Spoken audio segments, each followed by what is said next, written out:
Je suis ravi de vous dire bonjour à tous. Nous sommes arrivés au moment où nous allons pouvoir avancer dans l'enseignement, c'est-à-dire avec la parole du Père Yava et de Yahushua. Nous allons suivre le numéro 16 de l'enseignement pour aujourd'hui. Donc nous sommes à nouveau arrivés au moment où nous allons pouvoir avancer avec l'enseignement qui porte le numéro 16 pour notre enseignement d'aujourd'hui. Et le titre de l'enseignement, c'est que vous devez être baptisé par Elia lorsque vous êtes convaincu. Et je vais continuer pour que vous soyez sauvés, pour que vous ne péchez plus. Justement, donc, vous devez être baptisé. Mais pourquoi devez-vous être baptisé? Pour quelle raison? Lorsque vous êtes vraiment convaincu, excusez-moi, la loi dit que il faut faire de toutes les nations des disciples et les baptiser après. Nous allons lire cette parole d'abord, qu'il faut faire de toutes les nations des disciples et les baptiser après, selon le livre de... Qui déjà? Marc. Attendez d'abord. Non, c'est Matthieu 28.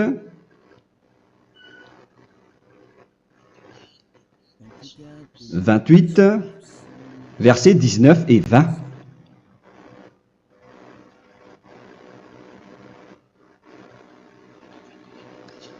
Matthieu 28, 19, 20.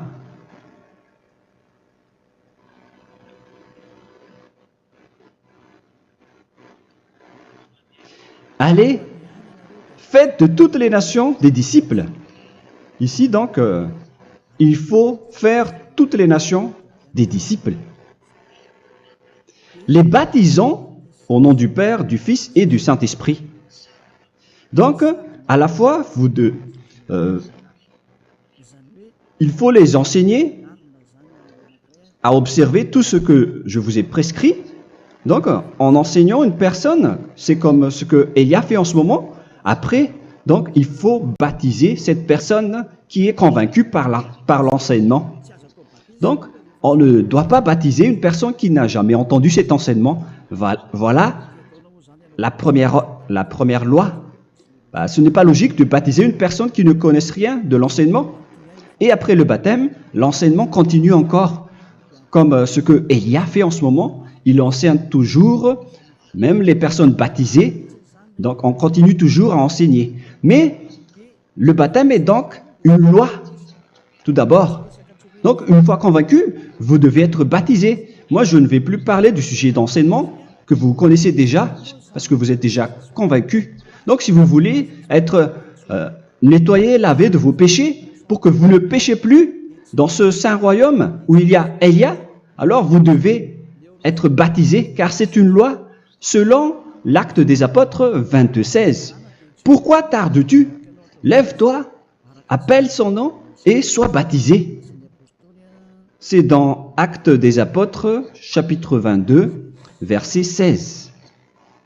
Actes des Apôtres 22:16. Nous allons lire ensemble cette parole. Et maintenant, que tardes-tu? Lève-toi, sois baptisé et lavé de tes péchés en invoquant le nom de Dieu. Donc, une fois qu'une personne est convaincue de cet enseignement, comme vous qui m'écoutez en ce moment, la loi pour vous, c'est que vous devez invoquer son nom. C'est-à-dire que le nom est important pour répondre aux personnes qui disent que ce n'est pas le cas, en disant que si vous croyez, c'est suffisant. Sachez que c'est un enseignement du diable pour ceux qui disent cela. Au contraire, il faut invoquer son nom, car c'est celui qui invoque le nom de Yahva qui sera sauvé. On vous a déjà enseigné cela. Donc, il faut que vous vous levez. Il faut invoquer son nom. Il ne faut plus attendre.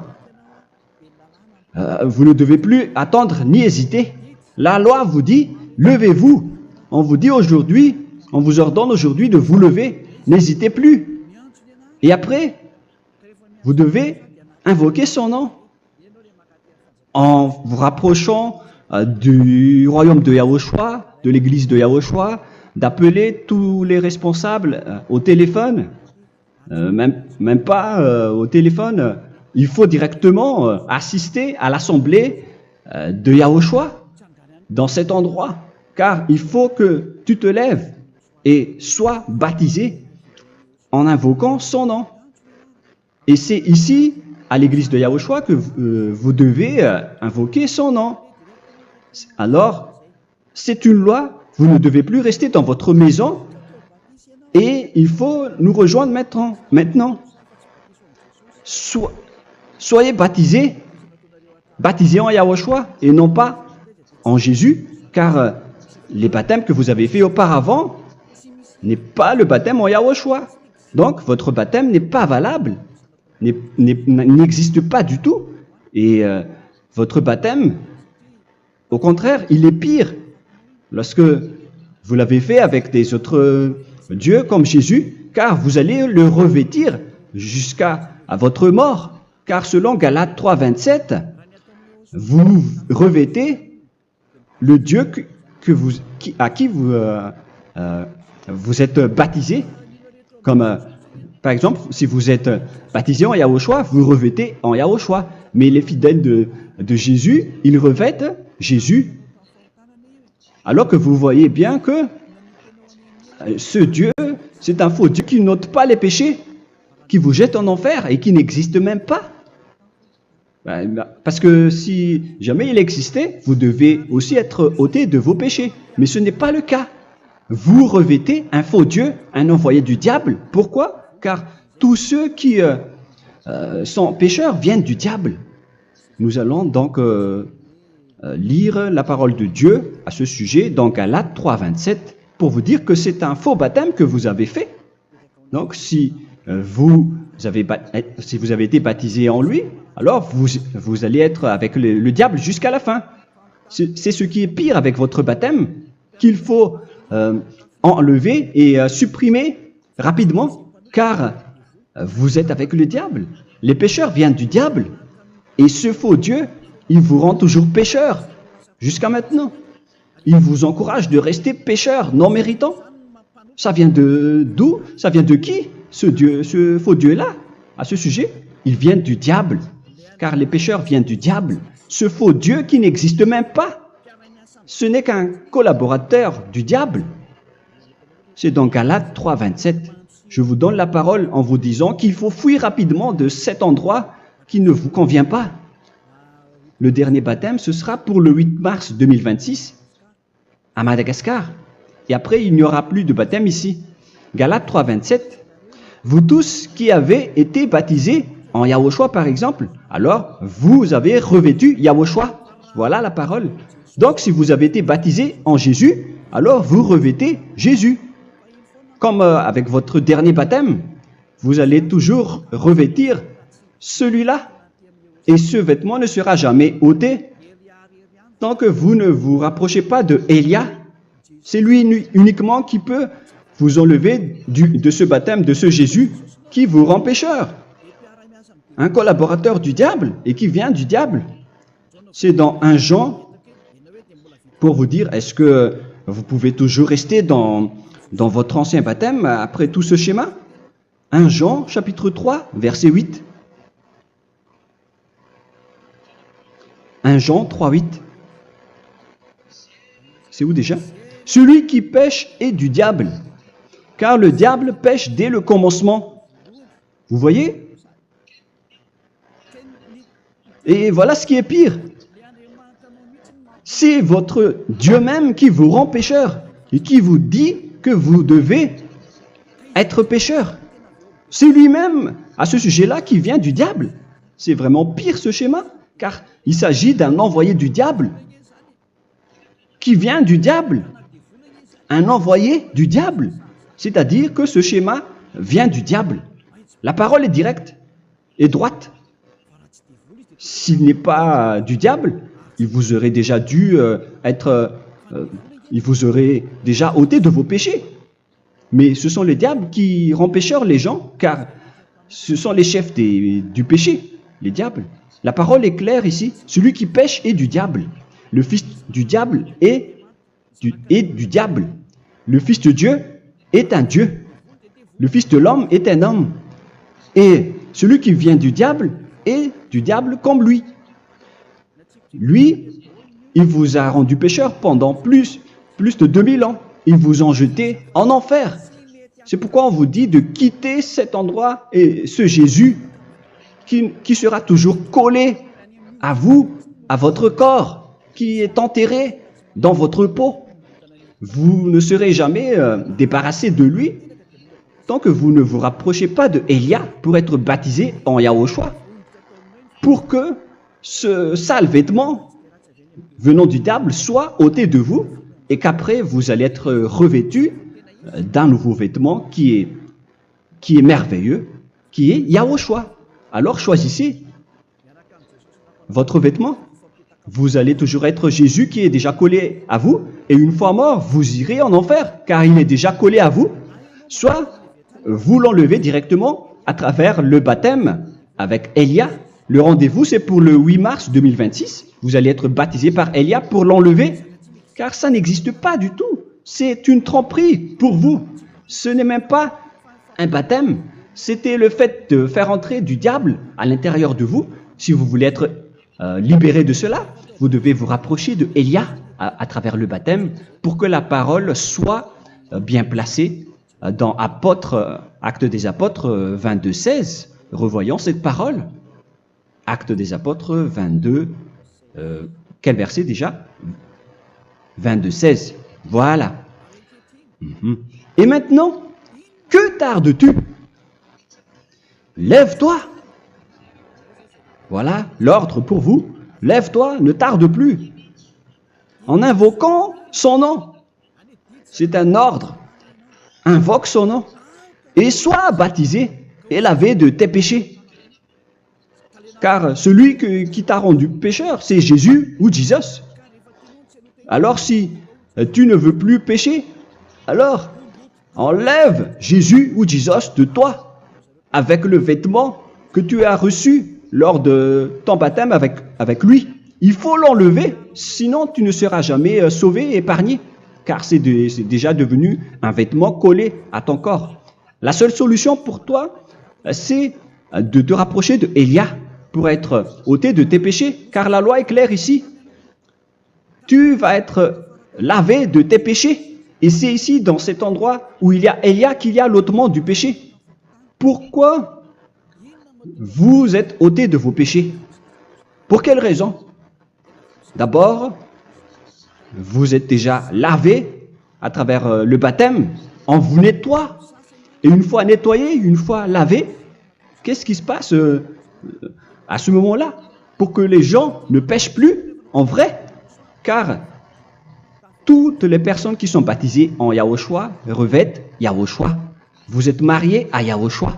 Et c'est à travers ce baptême, après votre baptême, c'est à partir de là, après avoir suivi toutes ces lois, car le baptême c'est une loi. Lorsque vous êtes convaincu, après avoir écouté l'enseignement, vous décidez de quitter le faux Dieu qui vous rend pécheur. Alors, vous êtes baptisé, vous allez revêtir Yahushua pour quitter le faux Dieu qui vous rend pécheur. Donc, après le baptême en Yahushua, vous revêtez Yahushua. Vous avez été lavé, vous êtes bien propre et pur. Vous êtes sorti comme une personne originale qui est merveilleux, très merveilleux devant le Dieu d'Abraham. Vous êtes complètement purifié jusqu'à votre fond de conscience à travers ce baptême venant du sang de Yahushua qui vous nettoie jusqu'au fond de toutes vos pensées, car le baptême marque la mort de Yahushua. Yahushua est mort pour vous verser son sang pour vous. Tout cela confirme votre relation avec Yahushua, car le baptême vous dit que vous êtes mort ensemble avec Yahushua et vous êtes ressuscité ensemble avec Yahushua. Vous avez été enterré avec lui et vous avez été ressuscité avec lui dans la vie éternelle. Voilà la vie avec Yahushua et le baptême avec Yahushua. C'est pour montrer la bonté de Yahushua pour chacun de vous concernant cette merveille.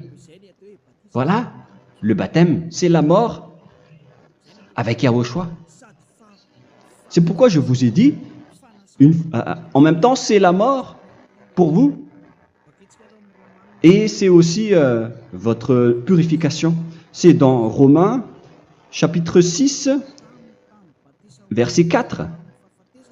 Nous avons donc été ensevelis avec lui par le baptême en sa mort, afin que, comme Yahushua est ressuscité des morts par la gloire du Père, de même, nous aussi, nous marchions en nouveauté de vie.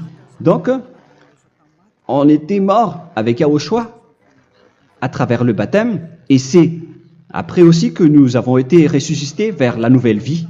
Verset 5. En effet, si nous sommes devenus une même plante avec lui par la conformité à sa mort, nous le serons aussi par la conformité à la résurrection. Nous voyons bien ici que nous étions morts ensemble avec Yahushua à travers le baptême. Nous étions morts ensemble avec lui. C'est clair ici. On parle ici du sujet du baptême. Nous avons donc été ensevelis avec lui par le baptême en sa mort, mais pas avec autre chose. C'est clair alors à travers cette parole que c'est à travers ce baptême que nous allons avoir la même geste que Yahushua. Donc si vous voulez être ôté de vos péchés, vous devez entrer dans le baptême. Et une fois baptisé, la personne est intégrée directement au ciel des cieux. Mais il y a des étapes à suivre avant d'arriver là-bas, ce que je suis en train de vous enseigner en ce moment, car l'objectif du baptême, avec la mort et la résurrection, et l'enterrement, après la fin de votre chemin, c'est le ciel des cieux. Et on parle de vous en tant que vivant. C'est dans Éphésiens chapitre 2, verset 6. Éphésiens 2, 6. Et il nous a ressuscités ensemble, c'est-à-dire ressuscités avec Yahushua après le baptême, et nous a fait asseoir ensemble dans les lieux célestes en Yahushua, c'est-à-dire au ciel des cieux. Voilà donc les avantages des personnes baptisées en Yahushua, ceux qui ne pêchent plus. Et l'objectif, les excuses, l'objectif, c'est d'accomplir la parole de Yahushua qui a dit « Ne péchez plus ». C'est ça l'objectif du baptême. Le baptême, c'est que vous n'allez plus jamais pécher. Selon la parole de Yahushua, qui se trouve où déjà? C'est dans Jean chapitre 8, verset 11. Jean 8, 11. Excusez-moi. Elle répondit, « Non, Seigneur. » Et Yahushua lui dit, « Je ne te condamne pas non plus. Va et désormais ne pêche plus. » Donc l'objectif de votre mort et de votre résurrection avec Yahushua, c'est d'arriver dans cet endroit où vous ne péchez plus. C'est la loi de Yahushua, la loi de la perfection que vous devez suivre. La finalité, c'est que vous ne devez plus pécher. C'est une loi incontestable, car c'est la justice en Yahushua. Il ne faut plus jamais pécher. Et c'est vraiment la vérité. Et il a même confirmé cette parole 2 fois, à 2 reprises, selon aussi Jean 5, 14, que nous allons lire également. Il a répété cette parole 2 fois. Depuis, Yahushua le trouva dans le temple et lui dit, « Voici, tu as été guéri. Ne pêche plus. » Excusez-moi. Ne pêche plus, de peur qu'il ne t'arrive quelque chose de pire. Donc il ne faut plus rappeler vos péchés, sinon le pire va vous arriver. Et vous voyez, vous les personnes pécheurs qui m'écoutez en ce moment, où est votre finalité? Est-ce que c'est bien? Réfléchissez. Les personnes parfaites, ce sont les personnes qui ne pêchent plus. Contrairement à vous qui dites que vous êtes toujours des pécheurs qui ne méritent pas le ciel des cieux. Vous l'avez dit par vous-même. Mais maintenant, Élia vous appelle. Vous allez mériter le ciel des cieux si vous vous repentez et si vous acceptez le baptême en Yahushua. Pourquoi? Pour quelle raison? Car vous n'allez plus jamais pécher. Par quel moyen? C'est par le programme du Père Yahva. Car une fois que la personne est baptisée, la personne boit le Saint-Esprit. Il y a donc un esprit qui va être approuvé, qui va être bu, comme une source illimitée dans son ventre, selon la Sainte Écriture. C'est dans Jean chapitre 7, si je ne me trompe pas. Où se trouve ce verset, les enfants? Si vous le trouvez, la parole qui parle de la source qui est illimitée, c'est dans Jean 7, 37 que nous allons lire ensemble. Le dernier jour, le grand jour de la fête, Yahushua, se tenant debout, s'écria, « Si quelqu'un a soif, qu'il vienne à moi et qu'il boive. » Verset 28. « Celui qui croit en moi, des fleuves d'eau vive couleront de son sein, selon, comme dit l'Écriture. » Il y aura donc de l'eau vive qui couleront dans son ventre. Verset 39. Il dit cela de l'Esprit qui devait recevoir ceux qui croyaient en lui, car l'Esprit n'était pas encore, parce que Yahushua n'avait pas encore été glorifié. On reçoit donc un Esprit venant de Yahushua pour ceux qui le croient et qui sont baptisés. Et on le reçoit vraiment lors du baptême. C'est dans le livre de 1 Corinthiens que nous allons lire, dans le chapitre 12. Quel verset déjà? On doit chercher un peu. 12 et 13. 1 Corinthiens, chapitre 12, versets 12 et 13. Car comme le corps est un et a plusieurs membres, et comme tous les membres du corps, malgré le nombre, ne forment qu'un seul corps, ainsi en est-il Yahushua. Nous avons tous en effet été baptisés dans un seul esprit, pour former un seul corps, soit juif, soit grec, soit esclave, soit libre. Et nous avons tous été abreuvés d'un seul esprit. C'est dans le baptême donc qu'on reçoit l'esprit unique, un seul esprit. Donc si vous êtes baptisé en Yahushua, vous abreuvez l'esprit venant de Elia, venant de Yahushua. Vous abreuvez un seul esprit venant de moi, un esprit non pécheur et qui vous rend non pécheur. Donc, tout le monde boit un seul esprit selon la Sainte Écriture. Nous vous avons tous en effet été baptisés dans un seul esprit. Vous recevez donc ce seul esprit à travers le baptême. Et qu'est-ce qui se passe après? Le Saint-Esprit va vous guider désormais. Vous le recevez lors du baptême et celui qui va vous guider pour que vous ne péchez plus. C'est dans Jean, quel chapitre déjà?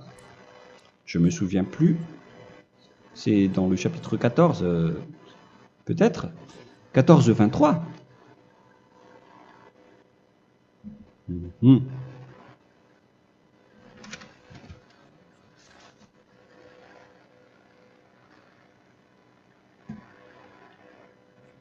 Où il est passé déjà la parole qui parle de l'esprit qui nous guide.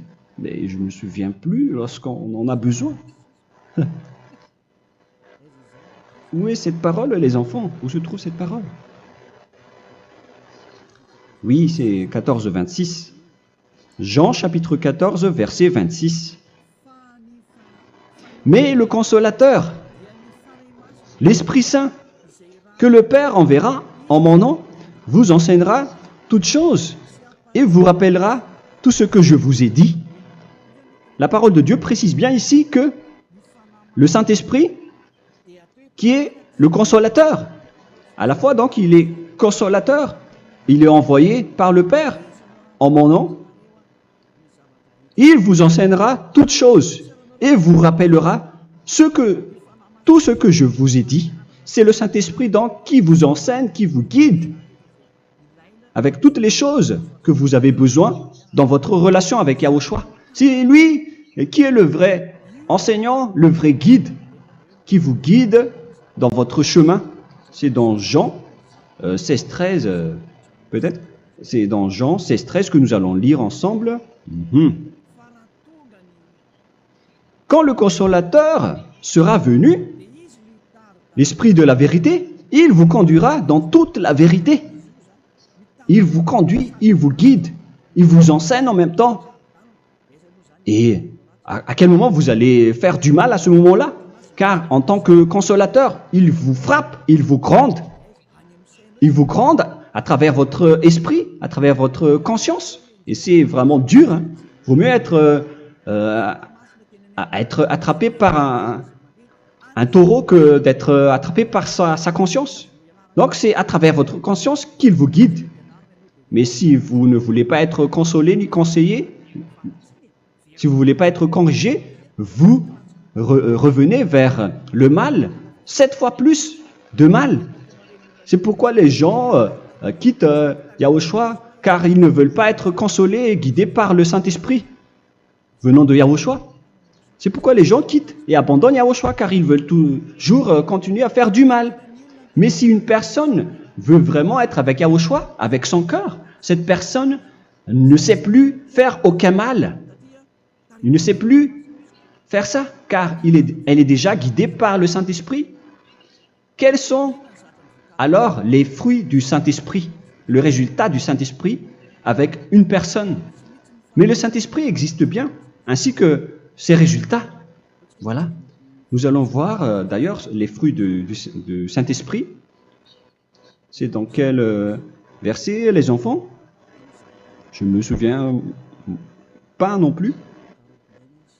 Je vais également donc la rechercher. Nous allons voir un peu les fruits du Saint-Esprit que je vais rechercher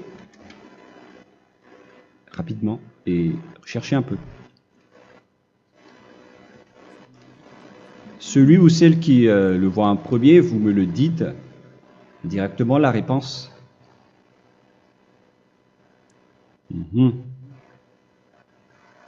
Comment? Galates 5. Galates 5. Nous allons lire à partir du verset 19 et 20. Non, on va commencer à partir du verset 22. Galates 5, 22. Mais le fruit de l'esprit, c'est l'amour, la joie, la paix, la patience, la bonté, la bénignité, la fidélité. Vous voyez? Vous marchez dans la droiture et dans la vérité directement. La douceur, la tempérance, la loi n'est pas contre ces choses. Vous voyez? Les gens ne vont plus dans le mauvais sens. Mais les gens qui n'ont pas le Saint-Esprit, voilà ce qu'ils font. Dans le verset 19 et 20. Or, les œuvres de la chair sont manifestes avec les personnes qui n'ont pas le Saint-Esprit, qui sont guidées par la chair. Ce sont l'impudicité, l'impureté, la dissolution, l'idolâtrie. Vous avez tous fait cela. La magie, les inimités, les querelles, les jalousies, les animosités, les disputes, les divisions, les sectes. Verset 21, l'envie, l'ivrognerie, vous qui êtes ivrognes, qui fréquentez les boîtes de nuit, qui dites toutes sortes de gros mots, les excès de table. Et cette parole vous convient, vous concerne même, vous qui m'écoutez en ce moment. Et je vous dis, comme je vous ai déjà dit autrement, celui qui fait cela n'héritera pas le royaume de Dieu, c'est-à-dire vous n'entrerez pas au ciel des cieux. C'est valable pour vous les pécheurs. Vous pouvez vous mesurer par vous-même. Vous qui êtes avec Jésus ou Allah, la parole est claire pour vous. Vous n'irez jamais au ciel des cieux. La question qui se pose, où est alors votre espoir, vous qui allez prier? Car la parole de Dieu vous lit déjà votre finalité. C'est la parole du Dieu d'Abraham qui a engendré Yahushua, son fils. Voilà la loi qu'il a dit aux apôtres. Les malfaiteurs n'iront jamais au ciel des cieux. Mais pourquoi vous allez encore rester là-dedans? Pourquoi ne pas rejoindre Élia pour être purifié et lavé? Rapprochez-vous d'Élia pour que votre esprit soit sauvé. Le dernier baptême aura lieu pour le 8 mars 2026. N'attendez pas ce dernier jour. Dès maintenant, inscrivez-vous votre nom dans le baptême si vous ne voulez pas être jeté en enfer. Mais si vous voulez être jeté en enfer, alors tant pis pour vous. Alors que vous avez peur de mourir, et vous allez chez le médecin lorsque vous êtes malade, vous avez peur du feu de charbon, alors que ce n'est qu'un petit feu de charbon. Là, on parle de l'enfer. Hein. Alors, il faut bien réfléchir et soyez bien conscients. Voilà donc le sujet du Saint-Esprit. Maintenant, nous allons lire le livre des Éphésiens. Éphésiens, chapitre 4.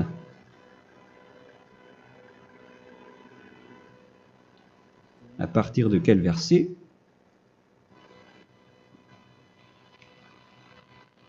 Allons-y. Je dois relire un peu car il y a plusieurs paroles ici. Moi, je vais vous sortir la parole qui dit que les personnes en Yahushua ne font plus aucun mal. Ah, où il est passé déjà? Ah, je l'ai perdu. Attendez d'abord. Donc, Éphésiens.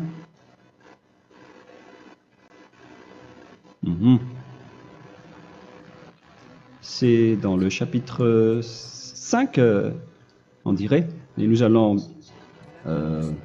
voir tranquillement. Mais nous allons voir dans Galates 5,16 d'abord.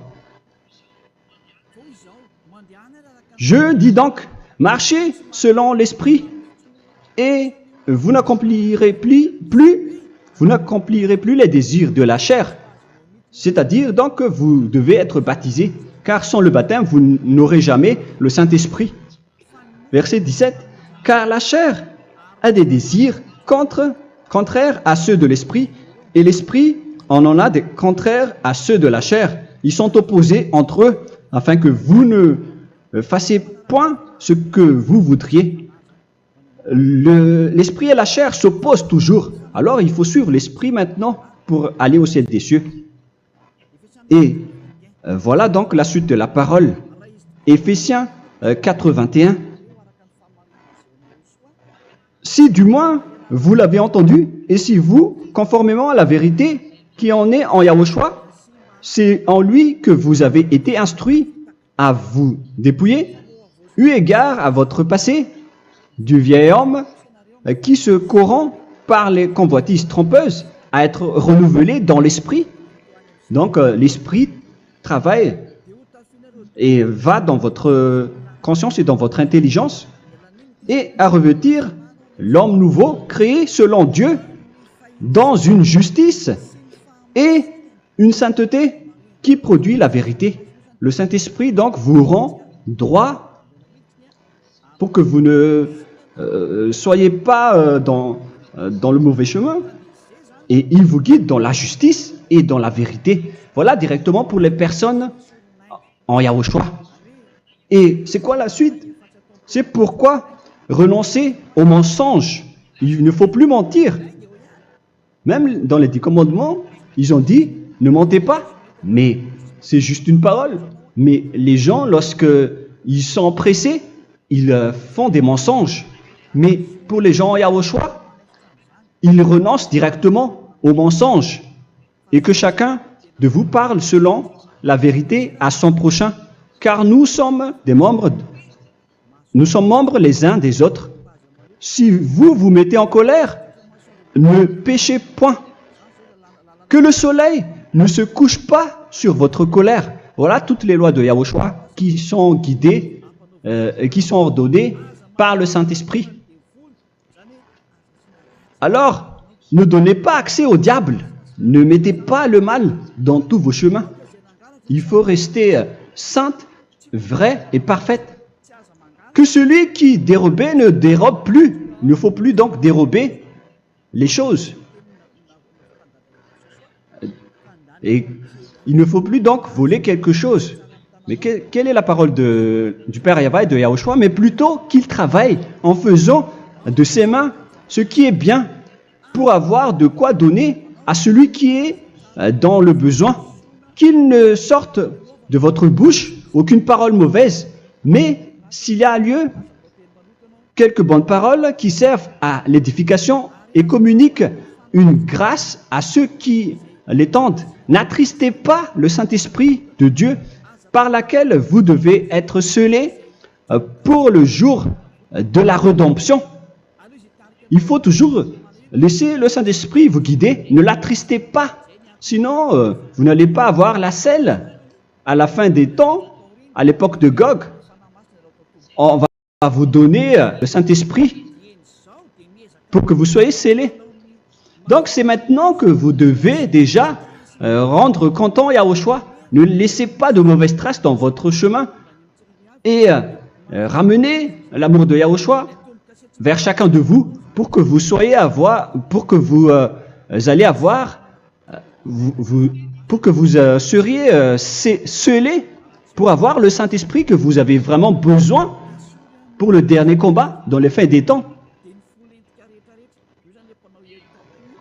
Que toute amertume et toute animosité, toute colère, toute clameur, toute calomnie,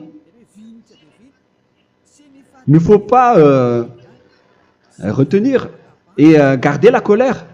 Toute calmeur, toute calomnie et toute espèce de méchanceté, tout ce qui est rancune, ni rancœur. Il faut arrêter tout cela. Mais c'est différent de gronder une personne. On parle ici des personnes qui est en colère sans raison. Mais lorsque vous grondez, vous n'allez pas dire à votre enfant « Mon enfant, ne faites pas ceci, ne faites pas cela ». Au contraire, si vous faites cela, votre enfant va danser devant vous. Donc, voilà ce que je veux vous dire. Il faut que vous enlevez toute calomnie et toute espèce de méchanceté. Voilà donc les lois de Yahushua qui sont sorties à travers le Saint-Esprit. Moi, je vous donne des échantillons, mais ce n'est pas au complet. Hein. La loi de Yahushua sont illimitées à travers le Saint-Esprit en fonction des circonstances et de la situation pour que vous n'attristez pas le Père Yahva et le Yahushua. Que toute amertume, verset 32, soyez donc bons les uns envers les autres, Éphésiens 4, 32, compatissant, vous pardonnant réciproquement. Donc, il faut que vous pardonnez votre ami si jamais il y a eu un petit problème. Laissez ça de côté. Il faut que vous vous pardonnez, mais il ne faut pas que vous allez recommettre des péchés après. Hein. En Yahushua, lorsque vous vous pardonnez, après il n'y a aucune rancune, comme lorsque Yahushua vous a pardonné. Mais ce n'est pas que vous allez encore revenir dans le péché. Non, non, non. C'est dans Hébreux 10, 26 qui parle des péchés volontaires. Hébreux.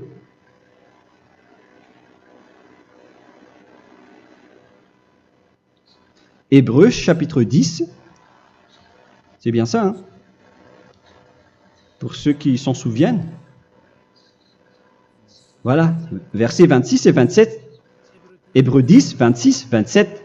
Car si nous péchons volontairement, après avoir reçu la connaissance de la vérité, c'est-à-dire une personne baptisée en Yahushua, qui a été sanctifiée, rendue sainte, il ne reste plus de sacrifice pour les péchés, mais une attente terrible du jugement et l'ardeur du feu qui dévorera les rebelles. Donc, vous qui parlez que vous devez toujours commettre des péchés, voilà ce qui vous attend. Parce que vous péchez volontairement. Donc, si vous péchez volontairement, alors une attente terrible du jugement et l'ardeur d'un feu va vous dévorer. Vous allez affronter la colère et le jugement avec un ardeur de colère d'un feu qui va vous dévorer en tant que rebelle. on va vous détruire, vous les ennemis, vous qui péchez volontairement. Est-ce que vous n'êtes pas encore conscient après cette parole? Vaut mieux être baptisé en Yahushua avec Elia, et après vous n'allez plus jamais pécher. Alors à vous de réfléchir, car on vous a trompé auparavant jusqu'à maintenant.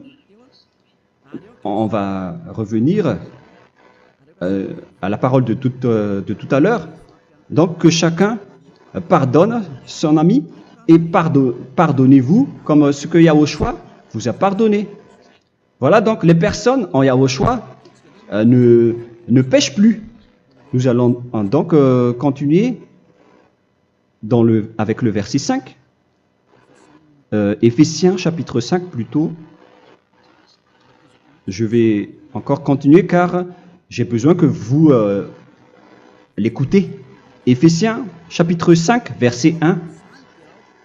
Devenez donc les imitateurs de Dieu comme des enfants bien-aimés et marchez dans la charité. Le fruit de l'esprit, c'est de l'amour, on vient de lire, à l'exemple de Yahushua qui nous a aimés et qui s'est livré lui-même à Dieu pour nous comme une offrande et un sacrifice de bonne odeur. Verset 3. Regardez ces lois. Que l'impudicité, qu'aucune espèce d'impureté et que la cubicité ne soient même pas nommés parmi vous, ainsi qu'il convient à des saints.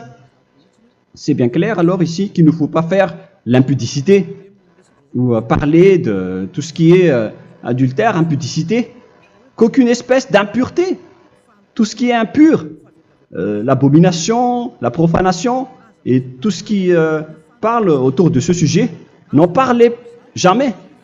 Et que la cupidité ne soit pas nommée parmi vous, ainsi qu'il convient à des saints, y compris l'impudicité, l'abomination. Même juste en parler, ce n'est pas autorisé. Vous voyez que c'est vraiment différent. Lorsqu'on est en Yahushua, la cupidité, c'est-à-dire parler dans le dos des autres, qu'on n'entende ni parole de déshonnêteté, ni des propos insensés, ni des plaisanteries, choses qui sont contraires à la bienséance, qu'on entende plutôt des actions de grâce, car sachez qu'aucune impudique ou impure ou cupide, c'est-à-dire idolâtre, n'a d'héritage dans le royaume de Yahushua et de Dieu.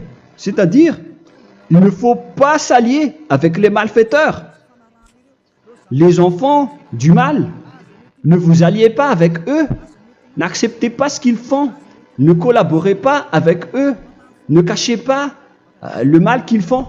Car sinon, directement, votre sainteté va être détruite. La parole est claire. Ne vous alliez pas avec ces derniers, car vous allez être le fils du mal, qui n'est pas dans la vérité. Verset 8. Autrefois, vous étiez ténèbres, et maintenant, vous êtes lumière dans Yahushua. Marchez comme des enfants de lumière, car le fruit de la lumière consiste en toutes sortes de bonté, de justice et de vérité. Voilà, lorsqu'on est avec le Saint-Esprit, on est toujours dans la lumière, dans la bonté et dans la justice. Il faut que vous pensiez à la volonté de Yahushua, à ce qui est agréable à Yahushua. Verset 11. Et ne prenez point part aux œuvres infructueuses des ténèbres, mais plutôt condamnez-les. Ne faites pas l'alliance avec le diable. Ne faites pas l'amitié du diable. Ne faites pas des complots ou des compromis avec le mal pour les cacher. Alors, il faut plutôt les condamner, car il est honteux de dire qu'ils font en secret. Mais tout ce qui est condamné est manifesté par la lumière, car tout ce qui est manifesté est lumière. C'est pourquoi il y a la comparaison dans le Nouveau Testament. Pour dire, il faut que vous réveillez de votre sommeil pour que Yahushua vous illumine. Verset 14. C'est pour cela qu'il est dit, réveille-toi, toi qui dors, relève-toi d'entre les morts. Prenez donc garde de vous conduire avec circonspection. Si vous suivez donc le Saint-Esprit, vous ne faites plus aucun mal. Alors, il faut en profiter de faire du bien. Ne faites plus le fou. Et connaissez la volonté de Yahushua. Ne vous envrez pas de vin. Ce n'est plus bien de faire cela. C'est de la débauche. Soyez au contraire l'empris de l'esprit. Entraînez-vous par des psaumes et des hymnes et par des cantiques spirituels, chantant et célébrant tout votre cœur les louanges de Yahushua. Rendez continuellement grâce à toutes choses à Dieu Père au nom de notre Seigneur Yahushua. Voilà, c'est suffisant. Je viens de vous donner les lois de la Nouvelle Alliance qui n'est pas du tout associée aux 10 commandements. Ça n'a rien à voir avec les 10 commandements. Si vous avez bien écouté, j'ai dit des choses complètement différentes qui ne se trouvent pas dans les 10 commandements. Notamment le baptême, ça n'existe pas là-bas. Et donc, c'est après le baptême que vous allez abreuver le Saint-Esprit et après vous n'allez plus faire aucun mal. Nous remercions infiniment Yahushua à travers cette parole. Je suis sûr que vous êtes contents pour aller dans cet endroit où personne ne pêche plus. Alors approchez-vous de Élia, qui est l'envoyé du Père Yahva et de Yahushua. Une fois que vous suivez Élia, vous n'allez plus jamais pécher, car vous allez être avec Yahushua. C'est seulement dans ce saint royaume où il y a Ziadia Elia qu'il y a des personnes qui ne pêchent plus sur cette planète Terre. Mais les autres ne sont que des pécheurs et il y a même des voleurs et des imposteurs. Je vous souhaite le meilleur pour que vous allez inscrire votre nom dans le baptême. Inscrivez votre nom car le temps presse, le moment est proche. Il ne reste plus que environ 170 jours. Bientôt, nous allons entrer dans les 160 derniers jours, et après 150, et après 100. Il ne restera plus que 100 jours. Alors, faites le maximum d'efforts. N'attendez pas le dernier moment pour inscrire votre nom. Parce que si vous mourrez avant, qu'est-ce qui va vous arriver? Vous ne savez rien de ce qui va vous arriver avec votre esprit. C'est le diable qui vous encourage à faire du mal. Il ne veut pas que votre esprit soit sauvé, mais moi je vous dis, sauvez votre âme, n'acceptez plus. Suivez Yahushua à travers Élia qu'il a envoyé parmi vous. On m'a envoyé pour vous sauver. Alors, rapprochez-vous de lui maintenant. N'ayez plus peur de personne. Sauvez votre esprit, car les humains sont comme vous. Ils ne vous sauvent pas, ils ne peuvent pas vous sauver. Mais sachez que votre esprit va être jugé. Et sachez aussi que vous ne pouvez pas vous battre avec le Dieu d'Abraham. Alors sauvez votre esprit, rapprochez-vous de Élia, nous irons en Yahushua, car c'est à travers moi que vous pouvez l'approcher. Prions ensemble. Merci infiniment Père Yahva pour toutes ces paroles. C'est vraiment du salut, de la miséricorde et de la vie éternelle. Faites en sorte que les gens connaissent cette vraie parole que je suis en train de leur donner, car c'est de l'amour et c'est du salut pour eux. Sauve-les, Père Yahva, pour qu'ils soient conscients de la vérité. Ce qu'ils ont fait auparavant ne sont pas du tout vrais. Voilà le vrai salut pour eux. Père Yahva, tu es le Dieu de toutes les choses. Tu es le Dieu du ciel des cieux. Tu es le Dieu de Yahushua. Tu es le Dieu de Ziadia Elia. Ouvre la conscience des gens pour qu'ils écoutent cette vérité, pour que chacun court pour prendre une décision et pour qu'ils n'attendent plus personne pour se rapprocher de toi, Père Yahweh et Yahushua. Donne la force à chacun pour qu'ils te cherchent. Sauve les gens, Père Yahweh, pour qu'ils échappent à la destruction de leur chemin et de leur esprit, pour qu'ils écoutent la parole de Élia venant de toi, Père Yahweh, et de toi aussi, Yahushua. Sauve les gens, et je suis confiant que tu vas vraiment sauver les gens, pour que tu ouvres tes portes pour terminer cette période de salut. Merci, Père Yahweh. Gloire éternelle à toi. Je demande tout ça aux Malagasy et au reste du monde. Pour les Malagasy, il reste encore quelques mois qui n'est plus beaucoup pour eux, mais pour les autres nations, ils n'ont pas aussi beaucoup de temps pour se rapprocher de toi, mais il en reste encore un peu pour eux. Gloire à toi, Père Yahweh, et au nom de toi, Yahushua, je fais toutes ces paroles. Alléluia, Amen. Voilà donc pour notre enseignement d'aujourd'hui. Que Yahushua vous bénisse et à la prochaine. Au revoir.